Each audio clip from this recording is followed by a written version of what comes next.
Next question करते हैं।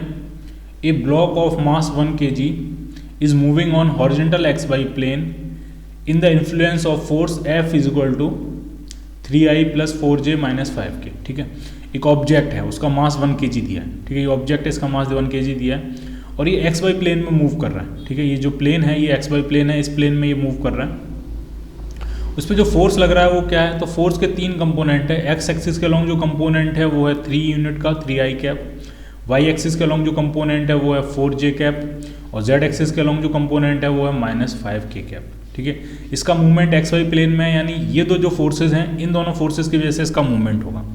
बाकी ये जो के जेड एक्सिस के अलॉन्ग कंपोनेंट है इसका क्या हुआ होगा। ठीक है, तो ढंग से देखना है। अगर हम जेड एक्सिस के अलॉन्ग फोर्सेज दिखाएं तो एक तो इसका वेट लग रहा होगा जी डाउनवर्ड्स, जैसा कि क्वेश्चन में उन्होंने कहा गया है। The acceleration due to gravity is directed in negative Z direction. जो ग्रेविटी का फोर्स है वो नेगेटिव जेड डायरेक्शन में लग रहा है, यानी डाउनवर्ड डायरेक्शन में। कितना होगा, तो जी की वैल्यू अगर हम 10 माने तो mg जो फोर्स हो जाएगा वो 10 न्यूटन का हो जाएगा, क्योंकि मास उसका दिया है 1 kg।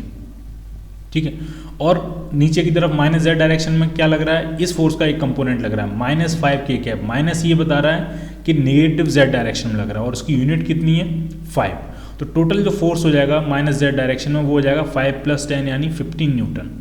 ठीक, और ये बैलेंस किससे हो रहा होगा, तो इस सरफेस से लगने वाले नॉर्मल रिएक्शन से ये बैलेंस हो रहा होगा, क्योंकि एक्स वाई प्लेन में तो मूव कर रहा है। ठीक है, तो नॉर्मल रिएक्शन कहाँ लग रहा होगा, ये सरफेस है, इसके मूवमेंट की जो सरफेस है वो ये प्लेन है।